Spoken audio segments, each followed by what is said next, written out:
Crowder! Hua! Strike two! Shit! So Stephen Crowder has been suspended for 2 weeks after being given a warning and 2 strikes in quick succession, man. Quick. And in return is suing YouTube, and everyone's bloody excited about this one. Just to say, hey, let's give him a shout out. You can follow him on Rumble, where he seems to be constantly uploading all of his videos in the meantime, and some other streaming services, you know. A huge boost for Rumble, who has had a giant pluck them out of global obscurity by him. So this all started way back. Ooh, whoa. Once upon a time, this started. This all started way back when with the Vox Adpocalypse, where Crowder was demonetized completely, even though he broke a no policy, for making fun of one of the reporters at Vox, Carlos Maza, using his own self-described terms against him to ridicule him. Now, Crowder is one of the largest, if not the largest, conservative voices in the world, getting more views, clicks, likes, shares, and comments than every other show on the mainstream media, some of them even combined, and is a serious threat to both them and YouTube. And after a little help from the awesome half-Asian Bill Richmond, they were remonetized, but only a few months later. So his first warning number one, came from a segment on the show where he actually had members of his staff and the show go to locations in Nevada and Michigan, showing a copy of the day's paper and date at vacant or non-existent locations used as addresses for mail-in votes for Biden. And it was an interesting episode where they said they had many more addresses that they could have gone to, but just didn't have the time or the manpower. But the list went bloody on. Oh, no. And you can do it yourselves if you want to. And the episode was taken down by the powers that be, even though what was on the footage was never disputed or shown to be false. And on a side note, they also took down Crowder's largest election stream ever held. The largest one ever. Right in the middle of it. So this isn't out of the usual if you don't know your history. All right? So here's strike one. Came during his March 18th episode, 1 year anniversary, 15 days to flatten the curve, in relation to his opinions on government COVID policies. Now, I can't say the exact phrase that he said, as I am just but an ant. I am but a small person in his humble presence. But I'll let Crowder tell him himself when he spoke to Michael Knowles on his show recently. The COVID one, we did a 1 year anniversary to 15 days to flatten the curve. And we went through the sequence of all of the science. So, for example, we had a montage of Fauci saying, don't wear a mask. A mask is actually worse because people touch their face and touching their face. And then we had him saying, do wear a mask, with the Surgeon General saying, stop buying masks, and then saying, do buy a mask. Then we had him saying, double masking is unnecessary. You guys should double masking. So we went through all of this, right? But I believe the statement that got us into trouble, and I'm sorry, hopefully this doesn't get anyone in trouble, was something along the lines of, and so I will make sure that it's not specific, but we brought up an image of the CDC mortality charts and said COVID is significantly more lethal than the flu to old people. And we need to recognize that and treat it properly. For some reason, it's significantly less lethal than the flu exclusively to young people. Yeah. That was it. Not really the Alex Jones material perhaps you were all probably expecting, and something I think everyone just kind of knew, huh? Now he's stuck here! Now, this led to his 2-week suspension, which he's suing for in kind. This was his Micaiah Bryant Columbus shooting video, where YouTube said that he had violated guidelines on harassment, claiming that they reveled in the death of an identifiable person, which it didn't happen, all right? As you can see him explain here. The recent strike was, let me be as clear as, I'm trying to be as succinct as possible so I don't bore people. Remember the police officer, the hero who saved a young girl of color in Ohio who was about to be stabbed? No, I'm sorry. I only remember the vicious monster who wouldn't even allow that young, wonderful girl to stab the other girl to death and who was imposing his white supremacy on her. Yeah. Yes.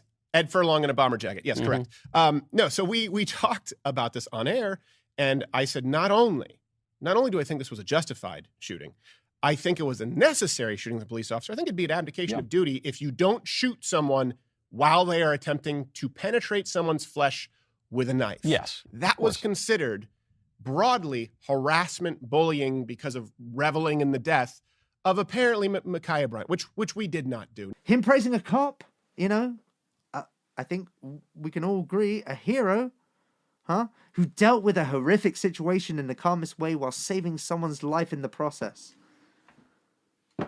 Yeah, the bad guy. So Steven Crowder is now concerned that YouTube is looking for a third strike 3. I don't know why baseball's Japanese. Strike 3. Okay, it is. A violation just to permanently ban his channel, even if they find it in his old content, which they previously allowed. So he's looking for a half-Asian Bill Richmond to Hadouken, down forward punch, big tech. As YouTube has a pattern of applying or stretching policies in order to harm certain channels with contrary opinions to their own, seeming only to ban conservatives, that's it, and the occasional, bloody crazy leftist loony so they can say it in court when they have to. And they have a history of applying these rules unfairly to some channels and not applying them to others. So Steven Crowder is suing the tech giants as they are stopping debate and dialogue, which only leads to violence. It only leads to violence. Okay, it's complicated. They are eradicating ideas from society, even those that are really they're quite valuable right now. These ideas, we need some of these, yeah. Trying to socially engineer masses to become slaves to a government handout, adopting a globalist Great Reset mindset, and just do and think what we tell you, huh? Don't even think about it, dude. Yeah, I mean, the CDC is like this whole governmental body with scientists and shit that just tell us what to do. You don't have to think about it, dude.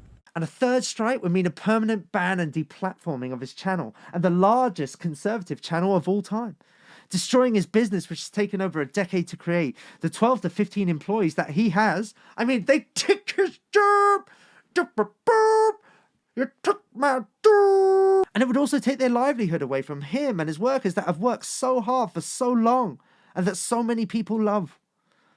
And this would also pave the way for them to ban any other channel equal or smaller than Crowder that they don't like or want heard. And there is no equal to Crowder. You get it? So we're all fucking fucked, mate. It's over, man. It's over. It's fucking over, man. This would open the floodgates for massive censorship across the Western world, regardless of laws on speech, freedom, or business. So we all wait with bated breath to see what will the outcome be, what precedent will be set. For this defines the future of each and every one of us. And it also defines the future of censorship for us all. And all this while Antifa, BLM, the Ayatollah Khomeini, fucking Hamas, Sinn Féin, the PLO, Ilhan Omar, and OJ Bloody Simpson, for God's sake, and many others far worse than Crowder, are still happy and thriving on social media without issue or censorship. Steven Crowder said in a conversation with his lawyer, Half Asian Bill, that he is pro-business but anti-fraud. YouTube can lie and say it's open to everyone, that they don't discriminate based on political ideology, race, or religion, then turn around and actually do that repeatedly and obviously, both expressly and through the software they implement, with their bias being clear through their enforcement policy. The reason for this, they need creators for ad revenue and to drive up their numbers of users day by day. All they have is eyeballs and ears, man. All they have is eyeballs and ears, and fingernails up the spine, just like everyone else, right? Their business is your data, but they want to steer and control that data and information while selling as many ads on it as possible, thus making as much fucking money as possible. The lawsuit is an injunctive relief, basically just trying to stop the constant YouTube attacks on them and the channel, the throttling both actively and secretly, the anti-competitive behavior, listening to the lies of random eggs, bloody random eggs that scream of everything on Twitter, and the mainstream media corporations which are losing. Competitors. They're just losing, man. And who might just have an interest in him being taken out and his company being shut down. Huh? You think? You think? So Crowder uses his own particular style to expose, and we all love it, don't we? We all fucking love it. To expose the hypocrisy of the political, social, and medical world at the moment, which is oh so needed.